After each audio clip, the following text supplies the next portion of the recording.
এখানে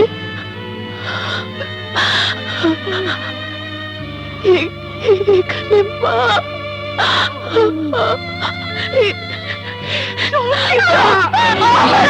ছুঁয়েছে মা, শামীমের পরশ লাগা আমি আর কাউকে দিতে পারবো না মা। শামীমকে ছাড়া আমি বাঁচবো না মা, শামীমকে ছাড়া আমি বাঁচবো না, শামীমকে ছাড়া আমি বাঁচবো না মা।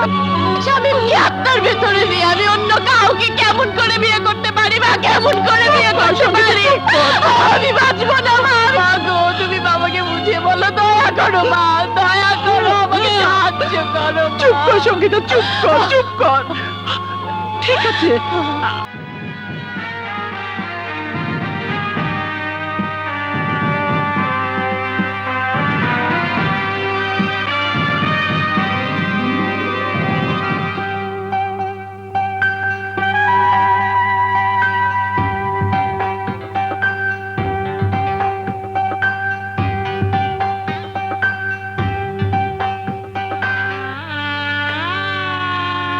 নে সই কর।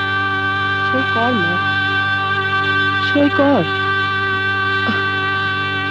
সই করো বোন।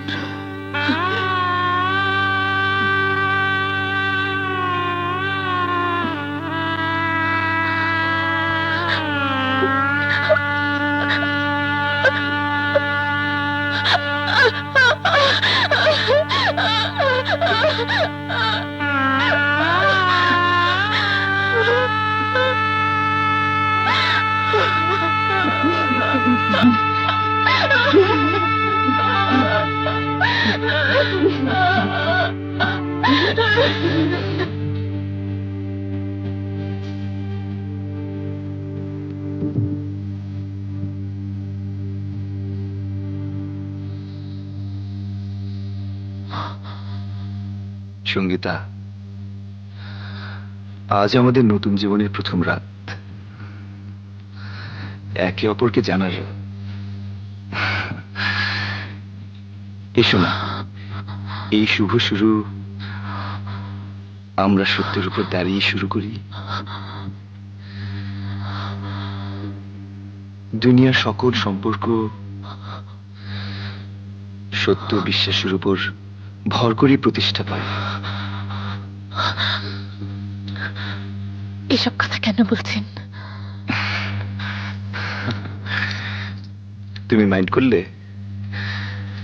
আসলে গুছিয়ে কথা বলা আমার আসে না, ডাক্তার মানুষ তো।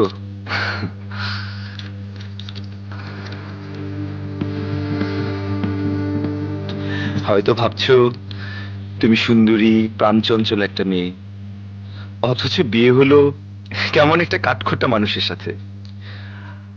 আমি কম কথা বলি, কিন্তু অহংকারী নই। একমাত্র মিথ্যে ছাড়া পৃথিবীর সব বাস্তবতাকে আমি হাসি মুখে মেনে নিতে পারি।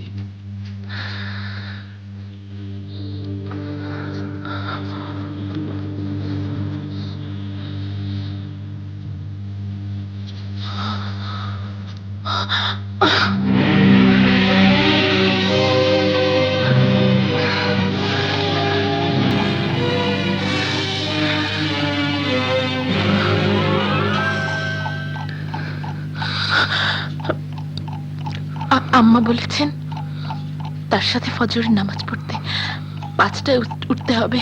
আমি শুয়ে পড়ি।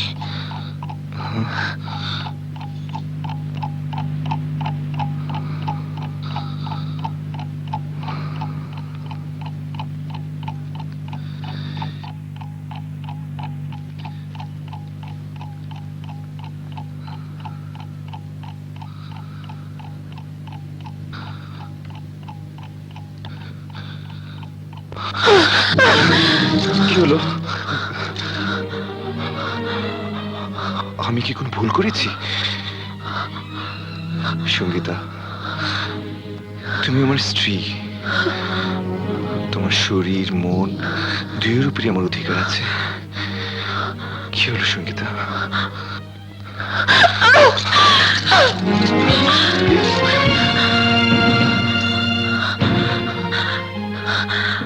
শরীরের উপর অধিকার চান? নিন। এ কি পাগলামি করছো? মাথা খারাপ হয়ে গেছে তোমার? আরে বিয়ের অর্থ নারীর শরীরের উপর অধিকার কায়েম করা নয়, বিয়ে অর্থ দুটি আত্মার মিলন। শুরু থেকে আমি লক্ষ্য করছি তুমি সেই সঙ্গীতা নও যাকে আমি প্রথম দেখেছি। কি অসুবিধা তোমার?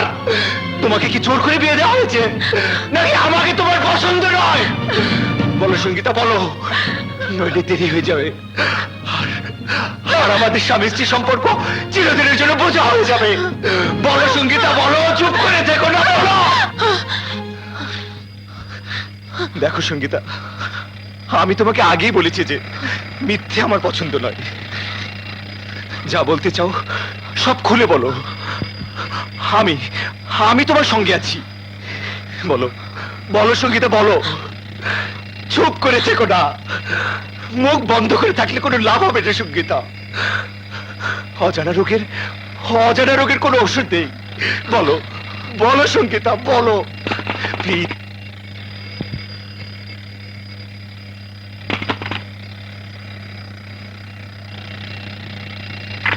গুড মর্নিং ভাবি। Good morning. আগে অ্যালার্ম বন্ধ করে শো, নইলে পাড়াপড়শি জেগে যাবে।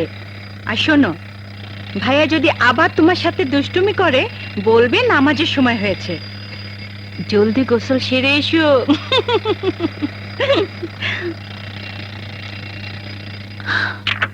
আসসালামু আলাইকুম। আরে বিয়ান সাহেবা, আসো না, আসসালামু আলাইকুম, আম্মা। কি সৌভাগ্য আমার।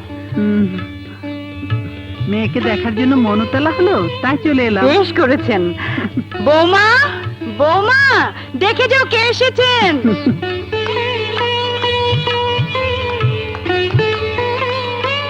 সঙ্গীতা, তোমার মায়ের ধারণা আমরা তোমার খেয়াল রাখছি না, তাই চুপচাপ দেখতে এসেছেন।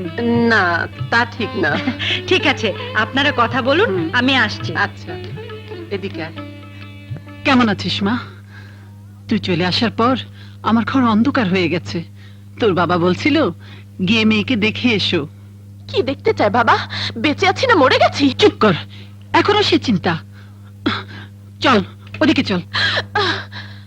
চেহারা রেখে হাল করেছিস, না সাজগোজ না কিছু, চুলে পর্যন্ত চিরুনি লাগাসনি। ভুলে যাস নে তুই কারো ঘরের স্ত্রী। এত ভালো ঘর বর আর কি চাস? বোকার মতো সবকিছু ধ্বংস করিস না। আমি নিজেকেই ধ্বংস করে দেব, তবুও শামীমকে ভুলতে পারবো না। বর্তমানের বুকে লাথি মেরে অতীতকে হাতের মুঠোয় ধরিস না সঙ্গীতা। যেদিন মুঠো খুলবি দেখবি হাতে কিছুই নেই। মানুষের জীবনে প্রতিটি মুহূর্ত বদলায়। সুমন্ত স্বামী, তাকে আপন করে নে। সুমনকে আমি স্বামী হিসেবে কোনোদিনই মেনে নিতে পারবো না। ভুলে যাস নে নিজের মুখে কবুল করেছিস বলেই বিয়ে হয়েছে। মানুষ তো বিষও কবুল করে মা, কিন্তু আত্মহত্যার জন্য, বাঁচার জন্য নয়। নারীর জীবনে বিয়ের কাবিন, কবুল আর কলেমা কোনো সাধারণ ব্যাপার নয়, কোনো সাধারণ শব্দ নয়। কিন্তু আমার জন্য এই কাবিন কলেমা এমন এক বোঝা যা বইবার ক্ষমতা আমার নেই। চুপ কর, চুপ কর সঙ্গীতা। কেন বুঝতে চাস না যে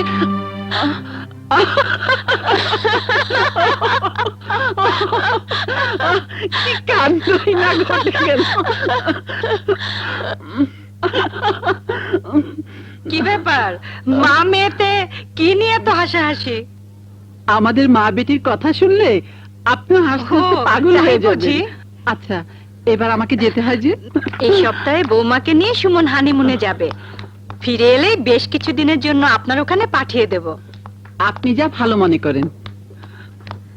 আবার আসবেন বিয়ান সাহেবা। শামীম ভাইয়ের কতগুলো চিঠি আছে না? শামীমের চিঠি কবে এসেছে? কিছু বিয়ের আগে, কিছু বিয়ের পর। কিন্তু আমি তোমাকে দিতে সাহস পাইনি। যদি কোনো বিপদ হয়, এগুলো আমাকে আগে দাওনি কেন? কি লাভ হতো বলো? কেউ তো আর কারোর সাথে দেখা করতে পারতে না।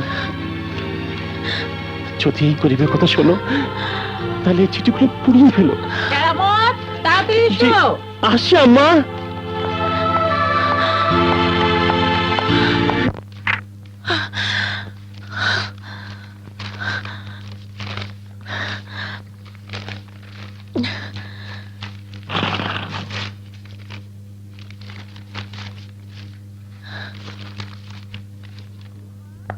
বৌমা,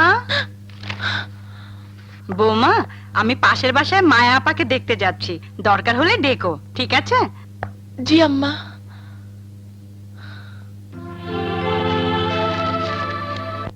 প্রিয়তমা, তোমার কি মনে পড়ে সেই পূর্ণিমা রাতের কথা, যে রাতে চাঁদ মেঘে লুকিয়েছিল? আজ তুমিও নেই, আমার মনের আকাশে চাঁদও নেই।